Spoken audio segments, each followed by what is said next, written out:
심리학의 용어 중에 행위자, 관찰자, 편향이라는 것이 있다고 합니다. 행위자, 관찰자, 편향. 이게 뭐냐면요. 행위자, 내가 행동을 할 때는 어떤 일이 문제가 생겼을 때 상황 때문에 어쩔 수 없었어라고 그렇게 핑계대고 합리화를 하는 것이고, 내가 관찰자, 즉 다른 사람이 행동한 것을 볼 때 저 사람이 잘못하면 저 사람의 성격, 인성에 문제가 있어라고 판단하는 것을 말한다고 합니다. 그러니까 내가 할 때는 어쩔 수 없어서 합리화하고, 남들이 할 때는 쉽게 판단하고 비난하는 것이죠. 이것을 우리말로 뭐라고 합니까? 내로남불이라고 하죠. 내가 하면 로맨스가 되고 남이 하면 불륜이다, 이런 말을 많이 쓰는데, 이게 이제 되게 일상적이 됐잖아요. 그러니까 이중잣대의 문제, 이것이 우리 모두에게 있습니다.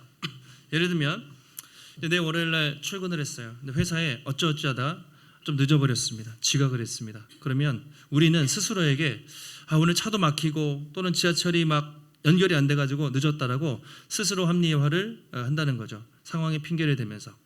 다른 사람들이 지각을 해요. 동료나 뭐 누군가가 지각하면 속으로 어떻게 생각합니까? 왜 저 사람은 맨날 시간을 안 지킬까? 그렇죠? 판단하고 생각하는 내로남불의 모습이 있다는 것이죠. 집에서 살림을 하는데 막 너무 열받았어요. 그래서 소리를 빽 이렇게 화가 났습니다. 그러면 스스로에게는 오늘 요즘에 일이 너무 많고 날씨도 덥고 애가 너무 말을 안 들어서 화가 났어, 이렇게 스스로 생각을 하는 거죠. 근데 애가 막 화를 내요. 남편이나 아내가 소리를 질러요. 그러면 왜 나한테 화내냐고, 막 분노 조절 장애가 아니냐고 막 이렇게 얘기할 수도 있습니다. 운전을 합니다. 내가 막 운전을 하는데 그날따라 시간이 촉박해요. 그럼 어떻게 합니까? 깜빡이 켜고 끼어들기도 하고, 가끔은 신호를 살짝 아슬아슬하게 위반하기도 하죠. 그렇지만 나는 시간이 없으니까, 늦었으니까 한 번쯤은 괜찮겠지. 내가 운전을 해요.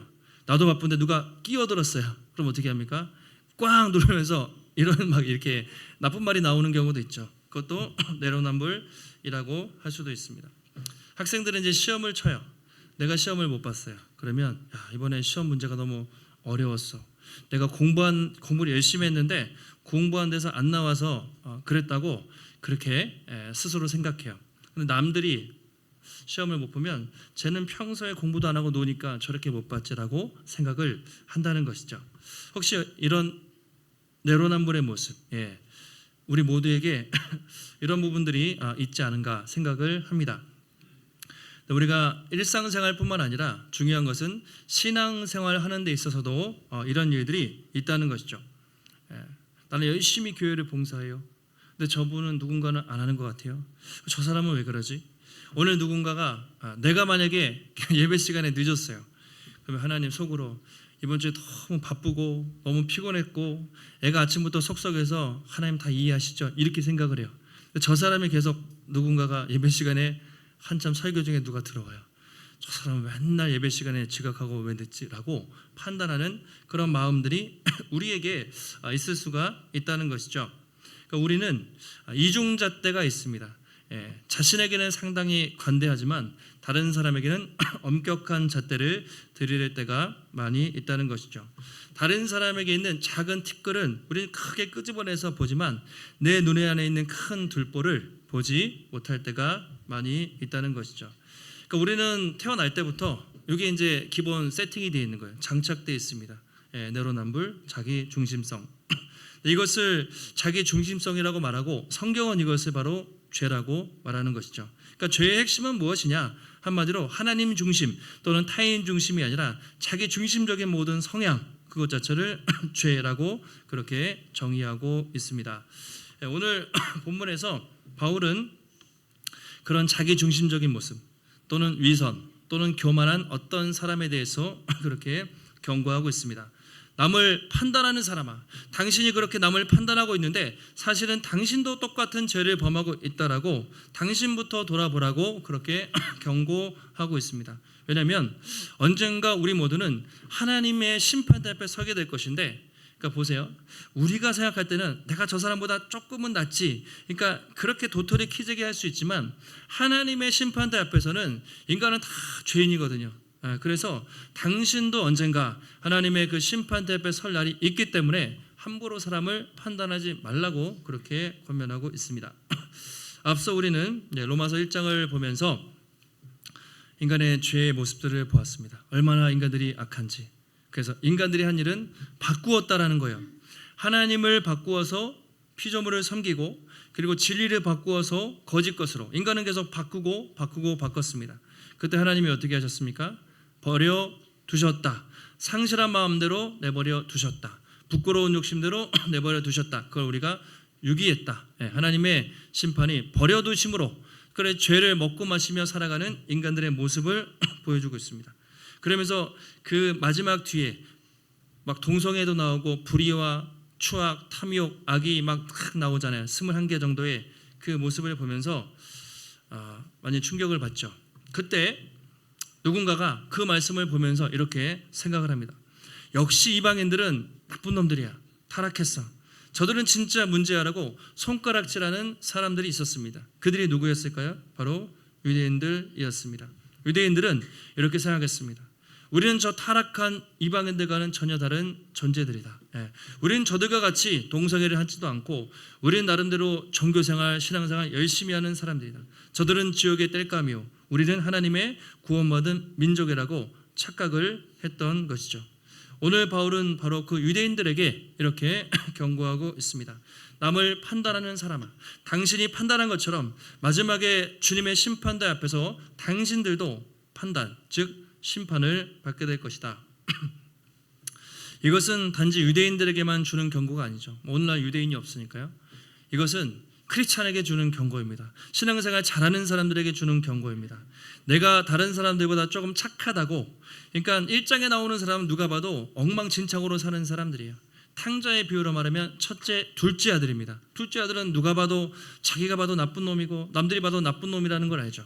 근데 첫째 형은 이렇게 아버지 옆에 있었기 때문에 종교적인 형식 이렇게 가려져 있었기 때문에 진짜 더 나쁜 놈은 첫째 형이잖아요. 그런데 그것을 보지 못하는 것이죠. 그래서 오늘 말씀은 교회 다니는 사람에게, 착한 사람들에게, 내가 남들보다 깨끗하고 또 법 없이도 산다고 생각하는 도덕적이고 경건하다고 하는 사람들에게 주시는 말씀이라고 할 수 있습니다. 자, 1절 이렇게 시작을 하는데요. 같이 한번 1절 말씀을 함께 읽겠습니다. 그러므로 남을 판단하는 사람아, 누구를 막론하고 내가 핑계하지 못할 것은 남을 판단하는 것으로 내가 너를 정죄함이니 판단하는 내가 같은 일을 행함이니라. 뭐라고 합니까? 대상이 누구죠? 남을 판단하는 사람아, 남을 비난하고 정죄하는 사람아. 이 사람들은 누구일까요? 바로 1장 그 인간의 추악한 모습을 보면서 바로 판단하고 있었던 판단자의 자리에 있었던 바로 유대인들을 말하겠죠. 그들은 그 1장의 모습, 로마서 1장의 모습을 보면서 야, 정말 그렇지, 로마인들, 그리스인들 정말 더러운 사람들이야. 우리는 경건한 족속이야 라고 스스로 생각을 했습니다. 그러면서 그들을 손가락질하고 판단하고 있었던 것이죠. 근데 오늘 바울은 남을 판단하는 사람들이요, 유대인들이요, 정말 종교적이고 거룩하다고 착각하는 사람들이요, 당신들도 이방인들과 하나도 다를 바 없는 동일한 죄인들입니다. 그러니까 인간의 기준으로 하면 조금 더 도덕적이고 나을지 모르지만 하나님의 기준으로는 모두 다 철저히 더러운 죄인들 뿐이라는 것이죠. 그러면서 이런 일을 행하는 자에게 하나님의 심판이 진리대로 되는 줄 아느니라 이렇게 되어 있습니다. 그렇게 판단하는 사람들에게 하나님의 심판이 어떻게 해요? 진리대로. 그러니까 하나님의 심판의 기준은 뭐냐면요, 유대인이냐 이방인이냐 부자냐 가난하냐 권력이 있냐 그런 것이 아니라 뭐죠? 진리대로 하나님은 심판하신대요. 진리는 예수 그리스도를 말하는데 결국 예수 그리스도를 기준으로 유일한 기준이 그거예요. 그 기준으로 모든 인간을 다 심판하실 것이다. 오늘 이제 심판이라는 단어가 나왔습니다. 처음. 여기 이제 중요합니다. 바울이 복음에 대해서 얘기하지만 복음 얘기 안 하잖아요. 심판에 대해서 오늘 계속 이야기하고 있습니다. 2절에 하나님의 심판, 3절에 보시면 내가 하나님의 심판을 피할 줄로 생각하느냐 이런 말이 나오고요. 한번 5절 보실까요? 5절 하나님의 의로우신 심판이 나타나는 그날에 하나님의 심판, 또 12절에도 하나님의 심판, 16절에도 은밀한 것을 심판하시는 그날 심판이라는 말이 계속 나오고 있습니다. 아니 복음을 얘기하면서 복음 얘기하지 않고 심판 심판이 계속 나오고 있습니다. 근데 이 심판이라는 말이 중요합니다. 크리노라는 헬라어 단어인데요. 판결하다 또는 재판하다 또는 판단하다 다 심판하다 같은 의미가 있어요. 그러니까 우리가 인간이 남을 판단할 때도 크리노 판단하다는 말을 쓰고 하나님이 인간을 판단할 때 즉 재판할 때 심판할 때도 같은 말을 쓰는 것이죠. 그러니까 일종의 언어 유희라고 할 수 있습니다. 여러분들이 당신들 어떤 나보다 못하다고 생각하는 사람들을 판단하고 있다면 언젠가 당신도 그 하나님의 엄격한 잣대 기준으로 판단 즉 심판을 받을 것이다 라고 그렇게 말하고 있습니다. 요즘 사람들이 제일 인기가 없다고 할까요? 관심 없는 게 심판이잖아요. 누가 종말에 대해서 관심이 있습니까? 심판을 믿으십니까? 세상에 심판이 있을 것에 대해서 이야기하면 사람들의 반응이 어떻습니까? 뭐 비웃거나 무시하거나 뭐 별 생각이 없죠. 뭐 누가 심판을 생각하고 살겠어요. 세상 살기 좋은데. 근데 문제는 세상 사람들뿐만 아니라 예수님 믿는 사람들도 하나님의 마지막 심판을 별로 생각하지 않고 산다는 것이죠. 그냥 우리는 예수 믿고 죽으면 당연히 그냥 천국으로 지켜갈 거라고 그냥 너무 쉽게 생각하는 경향이 있습니다. 근데 성경은 그렇게 얘기하지 않죠. 마지막에 하나님의 심판이 있을 것이고 우리 모두는 1대1로 주님의 심판대 앞에 일단 서게 될 거예요. 무조건. 그래서 판단을 받게 될 것이다. 여러분은 그것을 생각하고 계십니까?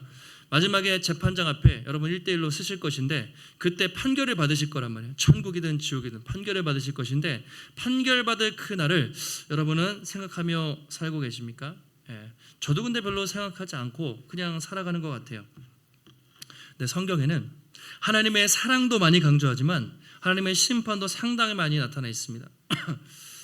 예를 들면 여러분 전도하실 때 사역이라든가 전도지에 딱 누구한테 딱 이렇게 노방전도할 때 쓰기 좋은 성경 구절 몇 가지 이제 딱 있잖아요. 우리의 딱 뭐라고 하죠? 만약에 아무 생각이 없이 살아가면 히브리서 9장에 한 번 죽는 것은 사람에게 정하신 것이요 그 후에는 심판이 있으리니 잘 아시죠? 누구나 죽으면 심판이 있습니다. 이런 구절 가지고 딱 이렇게 시작을 많이 합니다. 또 예수님도 요한복음에서 이렇게 말씀하셨습니다. 선한 일을 행하는 자는 생명의 부활로 악한 일을 행하는 자는 심판의 부활로. 누구나 다 죽는데 부활을 해요. 그런데 믿음으로 살았던 사람은 생명의 부활로 영원한 천국이겠죠. 악한 일을 행한 자는 심판의 부활로 다시 살아나긴 하는데 영원한 지옥 고통으로 심판의 부활이 있을 것을 말씀하고 있죠. 또 고린도후서 5장 10절에 중요한 말인데 바울이 이렇게 이야기했습니다. 같이 한번 우리 한 목소리 한번 읽겠습니다. 이는 우리가 다 반드시 그리스도의 심판대 앞에 나타나게 되어 각각 선악간에 그 몸으로 행한 것을 따라 받으려 함이라. 뭐라고 했습니까? 우리가 어디 선다고요? 그리스도의 심판대 앞에 여러분 설 거예요. 저와 여러분. 그러니까 예수 믿는 사람이나 안 믿는 사람이나 다 서게 될 것인데 그때 우리가 살았던 우리의 모든 삶, 선악간에 행했던 모든 것을 따라 심판을 받게 될 것입니다. 물론 생명의 심판도 있고 부활의 심판 또 사망의 심판도 있겠죠. 어쨌든 우리는 다 심판대 앞에 서게 된다는 것이죠. 요한계시록 성경 맨 마지막에도 죽은 자들이 마지막에 자기의 행위를 따라 책들에 기록된 대로 어떻게 됩니까? 심판을 받아요. 한쪽은 천국, 한쪽은 지옥, 한쪽은 양, 한쪽은 염소. 비유가 있잖아요. 그래서 어쨌든 간에 모든 사람은 주님의 심판대 앞에 서게 될 것이라는 거죠. 우리가 생각보다 이 땅을 살면서 하나님의 사랑만 너무 우리가 강조한 나머지 하나님의 심판, 그 하나님의 심판은 하나님의 공의로우심 때문에 그래요. 하나님의 거룩하신 분이기 때문에 반드시 어쨌든 마지막에 심판을 할 수밖에 없습니다. 자, 그런데 3절에 이렇게 말하고 있습니다. 이런 일을 행하는 자를 판단하고도 같은 일을 행하는 사람아 내가 하나님의 심판을 피할 줄로 생각하느냐. 4절 혹 내가 하나님의 인자하심이 너를 인도하여 회개하게 하심을 알지 못하여 그의 인자하심과 용납하심과 길이 참으심이 풍성함을 멸시하느냐. 이렇게 말하고 있습니다. 다시 한번 3절 보시면 이렇게 말하는 거죠. 이런 일, 남을 판단하고도 같은 일을 행하는 사람아, 결국 당신이 여러분들이 남을 판단하는 그 잣대, 훨씬 더 엄격한 잣대로 하나님의 심판을 피할 줄로 생각하느냐? 피할 줄 없다는 것이죠. 유대인들은 착각을 했습니다. 잘못된 선민의식. 우리는 아브라함의 후손이다. 우리는 모세의 율법이 있잖아요. 하나님의 율법이 있고 우리는 할례를 받고 우리는 정결법을 지키고 우리는 저 이방인, 썩어빠진 이방인과 다른 고결한 유대인들이다 라고 생각했고, 그 혈통 때문에 그냥 구원받는다고 생각을 했던 것이죠. 그런데 그렇지 않다. 하나님 볼 때는 여러분도 동일하게 율법대로 말씀대로 살지 않았다면 동일하게 심판을 받을 것이라고 경고하고 있는 것이죠. 4절에서도 혹 당신들이 하나님의 인자하심이 너를 인도하여 회개하게 하심을 알지 못하여. 이게 무슨 말이냐면요, 하나님의 인자하심, 헤세드, 우리 되게 좋아하잖아요. 룻기를 보면서도 하나님의 자비와 인자하심 너무나 좋은데, 하나님의 인자하심으로 대하는 이유는 우리 회개하게 하기 위한 것이거든요. 회개하게 하기 위해서 오래 참으셨던 거예요. 그런데 유대인들은 어떻게 했냐면 하나님의 인자하심, 그리고 용납해 주시는 거, 길이 참으시는 거, 그걸 멸시했다는 거예요. 그걸 악용했다는 거예요.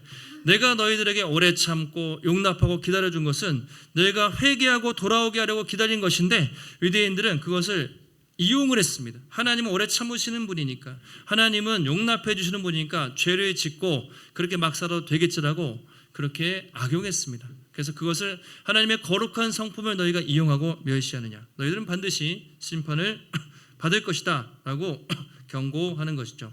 그러면서 5절에 이렇게 말하고 있는데요, 첫 번째 단락의 작은 결론입니다. 같이 한번 5절 말씀을 함께 읽겠습니다. 다만 내 고집과 회개하지 아니한 마음을 따라 진노의 날, 곧 하나님의 의로우신 심판이 나타나는 그날에 임할 진노를 내게 쌓는도다.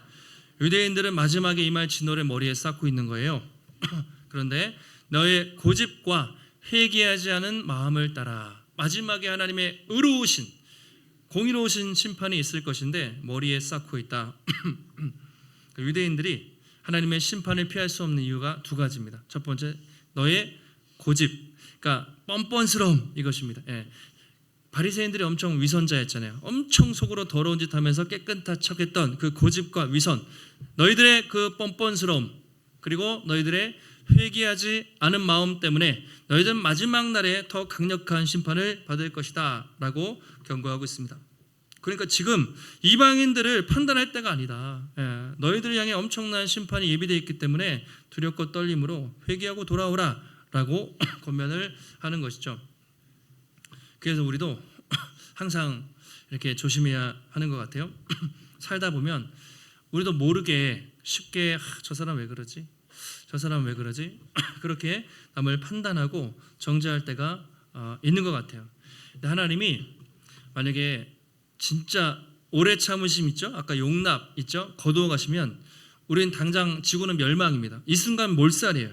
근데 우리가 심판당하지 않고 그래도 재림 때까지 이렇게 연장되는 이유는 하나님의 오래 참으심과 자비 때문이죠. 지금도 불신자들이 저렇게 죽지 않고 살아가는 이유는 한 사람이라도 회개하고 돌아오기 원하시는 하나님의 오래 참음 때문인데, 인간들은 그걸 이용하죠. 어차피 사랑의 하나님이니까, 어차피 오래 참으시니까 죄 지어도 되겠지, 나는 괜찮지라고 그것을 하나님의 성품을 악용하며 살 때가 많이 있다라는 것이죠. 그 프란시스 셔퍼라는 신학자, 보이지 않는 녹음기, 이렇게 이야기한 적이 있습니다. 각 사람에게는 그 사람의 목소리를 녹음하는 보이지 않는 천국의 녹음기가 있다. 여러분들이 지금 우리가 이렇게 살잖아요. 하나님이 지금은 이제 워낙 블랙박스도 잘 돼 있고 CCTV가 잘 돼 있으니까 여러분이 했던 모든 말과 행동과 속마음을 다 찍어가지고 천국에 다 기록되고 있다는 거예요. 마지막에 딱 천국에 설 거 아니에요. 그때 저는 그런 말 한 적 없는데요, 저는 그렇게 나쁜 말 한 적 없고 욕한 적 없는데요, 핑계 댈 수가 없어요. 증거로 주님이 다 수집을 해놓으신 거예요. 보이지 않는 천국 녹음기. 요즘에는 이제 훨씬 더 화질도 좋겠죠. 그래서 우리의 모든 인생에, 우리의 모든 말과 행동과 보이지 않는 생각까지도 주님이 다 기억해 두셨다가 천국 심판 달표 딱 씁니다. 딱 틀어놓으시는 거죠. 우리가 어릴 때부터 얼마나 못되게, 얼마나 보이지 않을 때 얼마나 죄를 짓고 마음속으로, 겉으로는 막 그렇게 하지만 속으로 판단하고 비난하고 정죄했던 모든 것들, 혼자 있을 때, 남들 아무도 보는 이 없을 때 나 혼자 몰래 지었던 죄악들, 또 가족들에게 했던 나쁜 말들, 직장에서 했던 나쁜 행동들, 교회에서 사람들을 판단했던 그 모든 것들 등등이 하나님 앞에 낱낱이 드러나게 되겠죠. 그래서 우리가 조심해야 돼요. 만약에 여러분들이 자동차에 블랙박스 있으신가요? 녹음 다 되죠. 그걸 막 누군가 탁 틀었을 때 부끄럽지 않게 나는 정말 그렇게 이야기할 수 있는가? 만약에 천국에서 딱 예수님이 재판장 자리에 앉고 우리 이제 피고입니다. 우리 이제 사형인지 영원한 죽음인지 영원한 생명이든지 판가름이 거기서 나겠죠. 딱 증거 영상 딱 하나님이 딱 틀어주세요. 그러면서 자, 파노라마처럼 우리 인생의 모든 스토리들을 쫙, 심지어 우리의 모든 더러운 생각까지도 다 그렇게 보여주실 때 우리는 그 앞에서 하나님, 저 이 정도면 착하게 살지 않았나요? 하나님, 저 이 정도면 괜찮은 사람 아닌가요? 그분 앞에서 감히 말할 수 있는 사람이 있을까요? 있으세요? 나는 정말 내 모든, 죽기 전에 모든 생각까지도 나는 탈탈 털어도 나는 정말 너무나 깨끗하다. 정말 그런 분이 계시다면 예배드릴 필요가 없는 거예요. 자기 의로 구원을 받을 수 있으니까. 만약에 정말 100% 완벽하게 그렇게 살 수 있는 사람이 있다면 하나님을 믿을 필요가 없습니다. 자기 의로 구원을 받으면 돼요. 그런데 우리 중에 그 어떤 사람도 그 마지막 그 심판대 앞에서 우리는 고개를 숙이면서 이렇게 겸손하게 말할 수밖에 없죠. 나는 정말 죄인이었습니다. 이런 죄인을 구원해 주셔서 감사합니다. 그래서 늘 우리는 주님 앞에서 사실 겸손하게 그렇게 살아갈 수밖에 없는 사람들인 것이죠.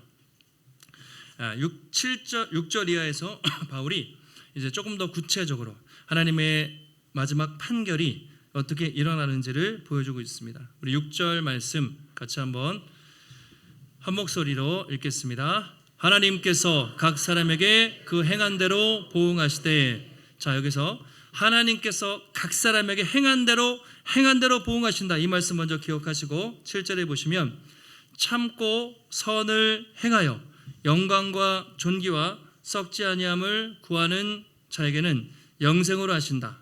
그리고 8절에 당을 지어 진리를 따르지 않고 불의를 따르는 자에게는 진노와 분노로 하신다. 이렇게 말하고 있습니다. 참고 선을 행하는 사람에게는 마지막에 영생의 선물로 있고요. 당을 지어 진리를 따르지 않고 사는 사람에게는 진노와 분노, 마지막 심판이 있다는 것인데 대조가 되고 있죠. 다시 6절을 한번 보여주시면 각 사람에게 행한 대로 보응하신다. 행한 대로 판단하신다. 그러면 어떤 생각이 드십니까? 행위로 구원받는다는 말인가? 그런 생각이 혹시 드실 수 있는데 그렇지 않죠. 우리의 너무나 확실한 진리는, 우리가 믿는 진리는 오직 의인은 어떻게 하죠?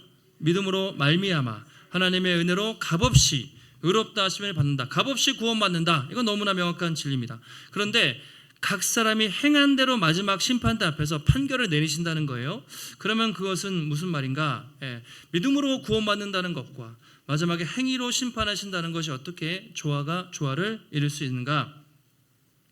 먼저 행위대로 심판하신다는 말의 근거가 구약 성경에 나와 있는데요. 시편 62편 말씀을 오늘 바울이 인용한 것입니다. 62편 12절에 보시면 다윗이 쓴 시편입니다. 주여 인자함은 주께 속하였사오니. 한번 화면을 띄워주시면 좋겠습니다. 62편 12절 주여 인자함은 주께 속하였사오니 주께서 각 사람이 행한 대로 갚으심이니이다. 이렇게 되어 있죠. 어떻게 한다고요? 각 사람이 행한 대로 갚으신다라고 누가요? 다윗이 성령에 힘입어서 그렇게 고백을 했습니다. 예레미야 17장 10절에도 이렇게 말하고 있죠. 하나님이 나 여호와는 심장을 보신대요. 중심을 보시고 각각 그 사람의 행위와 행실대로 보응하신다. 어떻게 해요? 행위대로 심판하신다고 말하고 있습니다. 그럼 예수님은 어떻게 말씀하셨나? 예수님도 마지막 때 이렇게 말씀하셨어요. 마태복음 16장 27절에 인자가 아버지의 영광으로 천사들과 함께 오리니 그때 각 사람이 행한 대로 갚으리라. 행위대로 갚으리라 이렇게 말하고 있습니다. 성경에는 바울뿐만 아니라 다윗도 그랬고 하나님도 그랬고 예수님도 어떻게 해요? 행위대로 갚으리라 그렇게 말하고 있습니다. 그러면 마지막에 행위로 심판하신다. 이것은 어떤 의미일까? 하여튼 우리는 절대적으로 우리의 행위를 근거로 주님이 심판하신다, 전혀 그런 말은 아닙니다. 또 인간의 행위로 구원받는다, 그런 말도 전혀 아니겠죠. 네. 우리는 예수 그리스도를 믿음으로 구원을 받지만 반드시 믿는 자에게는 그 행위의 열매가 있을 것이고, 마지막에 주님은 우리가 믿습니다라고 했던 그 입술의 고백이 아니라 우리가 믿음으로 행했던 그 삶과 그 행위를 기준으로 본다는 것이죠. 왜냐하면 믿습니다 말로 하는 것은 사실 의미가 없어요. 믿음이라는 것은 절대적으로 행하고 순종하고 결과가 나타날 수밖에 없는 것이죠. 그래서 마지막에 주님은 교회 열심히 되면 주님 믿습니다 하면서 했던 그 말에 속지 않으신다는 거죠. 그 믿음의 증거를 대라. 네가 그 나를 믿었다면 그 믿음의 증거로 살았던 그 삶을 증거로 대고 그 증거로 그 행위의 결과로 내가 판단을 하겠다라는 말인 것이죠. 예수님 이런 말씀하셨잖아요. 나더러 누구든지 주여 주여 하는 자마다 천국에 들어갈 것이 아니요 심지어 주의 이름으로 귀신 쫓고 주의 이름으로 놀라운 일을 했던 사람도 마지막에 모른다 그런 얘기 듣는다고 하잖아요. 지금으로 말하면 그렇게 교회에서 열심히 섬기고 봉사하고 물질을 드렸어도 그것으로 구원받지 못한다는 것이죠. 누구든지 주여 주여 하는 자마다 천국에 들어갈 것이 아니라 오직 하나님의 뜻대로 행하는 자라야 들어갈 것이다 라고 말하고 있습니다. 그러니까 행위로 구원받는다는 것이 아니고요, 주여 주여 뿐만 아니라 주님을 믿음으로 고백하고 그 믿는 믿음으로 살았던 그 행위, 그것을 마지막에 볼 것이라는 거죠. 내가 믿는다고 백날 얘기해봤자 그게 무슨 의미가 있어요. 믿는다고 말하면서 그렇게 살지 않으면 애초에 그건 믿음이 아닌 거잖아요. 그래서 마지막 때 증거가 되지 않아요. 우리가 믿음으로 살았던 증거가 되지 않고 정말 주님을 믿는다고 고백하고 정말 그렇게 믿음으로 살려고 애쓰고 노력하며 살았던 그것이 물론 거창하고 위대한 삶이 아니라도 그 믿음의 작은 열매 순종의 결과를 보고 마지막에 판단하시겠다라는 것이죠. 그래서 9절 10절에도 이렇게 말하고 있습니다. 악을 행하는 각 사람의 영에는 환난과 곤고가 있으리니 원조는 유대인에게요 헬라인에게며. 악을 행하는 각 사람, 그러니까 하나님 믿지 않고 악을 행했던 사람에게는 환난 곤고, 즉 영원한 심판이 있겠죠. 유대인에게요 헬라인에게며. 10절 선을 행하는 각 사람, 이것은 그러니까 도덕적으로 착하게 살았다는 것이 아니고 예수를 믿는 믿음으로, 그렇죠, 그런 선한 열매를 맺은 사람은 영광과 존귀와 평강이 있으리니 유대인에게요 헬라인에게라. 중요한 것은 10절입니다. 같이 한번 우리 11절이죠. 11절 말씀을 함께 읽습니다. 이는 하나님께서 외모로 사람을 취하지 아니하심이라. 아멘. 외모로 사람을 취하지 않는다. 겉모양, 우리가 말하는 그 외모가 아니라 그 사람의 어떤 조건, 그렇죠, 신분 또는 뭐 학벌, 스펙 뭐 등등의 모든 인간적인 자격과 조건을 근거로 하나님이 판단하지 않으신다. 어떻게 해요? 하나님은 공정하게 유대인이든 헬라인이든 종이든 자유자든 왕이든 종으로 살았던 사람이든 똑같은 기준으로 그 사람이 믿음으로 열매를 맺었는가, 유일한 그 기준 하나로 마지막에 공평하게 심판하실 것이다 말하고 있습니다. 이것은 당시 바울이 살았던 그 시대의 충격적인 말이었습니다. 왜냐하면 그 당시에도 판사가 있었겠죠. 지금처럼 법 체계가 완벽하진 않아도 당연히 이제 판사, 재판관이 있었는데 재판관은 공정하게 한다고 했겠지만 유대인들과 이방인 그리고 귀족 신분들과 왕족들과 자유인들을 차별했습니다. 애초부터 법이 공평하지 않았어요. 세상의 재판관들은 그렇게 차별을 했던 것이죠. 근데 하나님은 그런 외모, 자격, 조건으로 사람을 판단하지 않으시고 공평하게 판단을 하신다는 거죠. 이건 오늘날에도 마찬가지인데 이제 지금은 이제 법 체계가 잘 정리가 돼 있으니까요. 여러분 판사들, 법관들, 법조인들이 재판을 하는 걸 보면 어떻습니까? 저는 이제 보면 저는 대부분은 다 좋은 분들이라고 생각하고 이렇게 공평하게 하려고 하지만 때로는 저게 맞는 판결인가라는 생각이 뭐 들 때도 있어요. 약한 사람들에게는 너무나 판결이 가혹하고 강한 사람들에게는 관대한 경우도 있습니다. 예를 들어서 대통령의 영부인이 백도 받고 뇌물을 많이 받았잖아요. 재판이 계속 진행되고 있는데 어떤 판사는 1심에서 너무 관대하게 그 정도는 할 수 있지라고 생각하면서 무죄를 때려요. 근데 2심에서 또는 다른 재판관은 사회적 신분이 있는 사람들일수록 더욱더 청렴해야 된다. 훨씬 더 강력하게 선고를 했습니다. 또 대법원에 가서 또 뒤집어져요. 또 헌법재판소에 가서 또 바뀌어요. 그러니까 이런 것들이 끊임없이 일어나거든요. 그러니까 지금 이 땅의 재판관들이 공평하게 한다고 해도 편견이 있고 이념에 따라 자기 생각에 따라 결과가 전혀 달라질 때가 많이 있습니다. 그러니까 세상의 모든 재판은 완벽하게 공평한 것은 세상에 존재하지가 않습니다. 그런데 우리 하나님은 그렇지 않다는 거예요. 마지막에 한 사람 한 사람을 심판하실 때 정말 너무나 공의롭게, 너무나 엄격하게, 그리고 정의롭게 각 사람을 심판하실 것이다. 그리고 우리는 그 자리에 서게 될 것인데 그때 여러분은 어떤 마음으로 서 있을까요? 주님은 우리에게 어떤 판결을 내리실까? 그 생각을 기억하고 우리가 살아야 한다는 것이죠. 언젠가 우리 모두는 우리의 운명입니다. 최후의 심판대 앞에 그때는 1대1로 주님이 재판장으로 서 계시고 우리는 그 앞에 서게 될 거예요. 만약에 누군가 대법원 판결을 앞두고 사형이냐 무죄냐 그 판결을 앞두고 있다면 얼마나 무섭겠어요. 여기서 내가 죽을 수도 있고 살 수도 있는데 근데 여기서 영원한 천국과 영원한 형벌이 갈라지는 그 재판정 앞에 우리가 서게 될 것입니다. 아마 두렵고 떨리지 않을까요? 근데 여기 놀라운 복음이 있습니다. 공평하신 하나님께서 완벽한 기준으로 인간을 평가하신다면 그 누구도 천국에 아무도 못 들어갈 거예요. 모든 사람은 다 지옥에 갈 수밖에 없겠죠. 그분은 완전하시니까 그 완전한 기준을 충족시킬 인간이 세상에 어디 있겠습니까? 그런데 여기에 복음이 있습니다. 우리를 심판하실 그 재판관이 바로 누구셨냐면 우리 위해서 죽으신 바로 그분이신 거죠. 그러니까 처음에 딱 저는 이런 생각이 들었어요. 판사 앞에 설 때 만약에 재판을 받는다면 두려울 거 아니에요.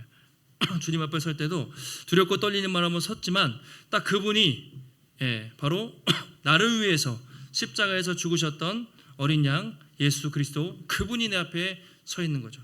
만약에 재판을 받는데 여러분 그 재판장이 내 아빠예요. 그럼 어떤 생각이 들까요? 나를 위해서 죽으신 나를 사랑하는 아버지. 그렇다면 우리는 바로 그 순간에 한편으로는 되게 두렵고 떨리기도 하지만 한편으로는 너무 반갑고 기쁘기도 할 것 같아요. 재판장이 동시에 나를 위해 죽으신 바로 그분이셨다. 거기서 우리는 반갑게 주님께 또 인사하지 않을까 그런 생각이 듭니다. 그 자리에서 우리가 우리의 의로는 주님 앞에 나갈 수 없지만 우리는 당당히 주님 앞에 설 수 있습니다. 그 이유는 우리가 받아야 될 심판과 저주를 예수님이 그 재판장이신 예수님이 십자가에서 이미 다 받으셨기 때문이죠. 예수님이 십자가에서 죽으셨다는 건 이런 의미죠. 우리의 죄를 완전히 깨끗하게 씻어 주셨다. 근데 죄를 씻어 주신 것만으로는 무죄로는 들어갈 수 없습니다. 천국은 완전한 사람만이 들어갈 수 있어요. 100% 완벽한 사람만이 들어갈 수 있습니다. 그런데 예수님이 십자가에서 죽으실 때 우리의 죄를 씻어주신 것뿐만 아니라 예수님의 의로운 옷을 입혀주신 거예요. 그래서 100% 완전하신 그분의 의가 우리에게 들어왔습니다. 그래서 우리는 죄인이지만 당당하게 예수의 옷을 입고 우리는 완전한 의인으로 천국에 들어갈 수가 있는 것이죠. 그것을 의의 전가라고 말합니다.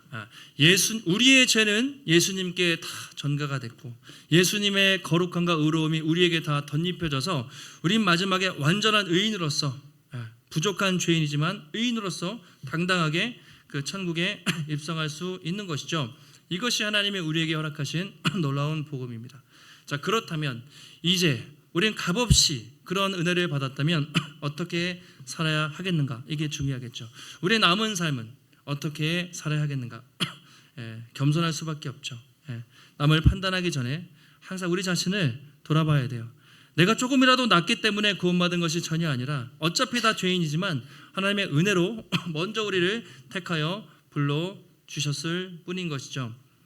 오늘날 세상 밖에 유튜브도 있고 SNS도 있고 댓글 달면서 너무나 쉽게 사람들을 판단하고 당을 짓고 끼리끼리 하는 게 너무 많잖아요. 근데 교회에도 참 그런 일들이 많이 있는 것 같아요. 저도 설교를 준비하면서 예를 들어서 은연중에 성도들을 판단하거나 그런 마음이 들 수 있고, 여러분들도 목회자들, 저뿐만 아니라 요즘에 유튜브에 막 목사님 설교 많잖아요. 막 들으면 이렇게 저렇게 쉽게 판단하고 그럴 수 있죠. 또 성도가 성도를, 다른 성도를 쉽게 판단하고 정죄할 수도 있습니다. 또 한국 교회는 이래. 교회가 너무 문제라고 너무 한국 교회를 또 쉽게 판단하고 비난하는 모습도 있는 것 같아요. 근데 다 조심해야 되는 거죠. 어차피 하나님 보실 때는 다 거기이기 때문이죠. 오늘 말씀을 들으면서 누군가 떠오르신다면, 야, 이 말씀을 바로 내 남편이, 내 아내가, 저 사람이 들어야 되는데 라는 생각이 드신다면 오늘 말씀을 잘못 들으신 거죠.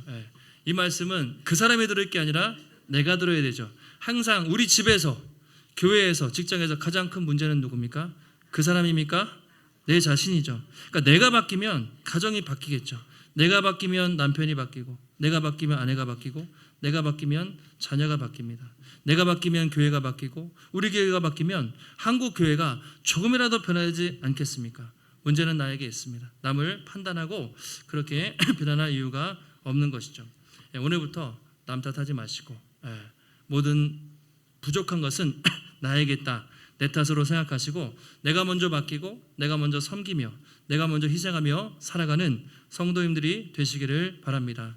그리고 마지막에 우리는 심판대 앞에 설 것입니다. 물론 그때 사랑의 주님이 우리를 천국으로 인도하겠지만 그때 부끄러운 구원은 당하지 말아야죠. 너무 창피하게 주님 앞에 서지 않도록 날마다 두렵고 떨리는 마음으로 하나님을 의식하며, 그것을 코람데오라고 말하죠. 날마다 하나님을 의식하며 마지막 주님 앞에 서는 그날까지 하루하루 믿음으로 순종하며 또 성령의 믿음의 풍성한 열매를 맺으며 살아가시는 귀한 성도님들이 되시기를 주님의 이름으로 축원합니다.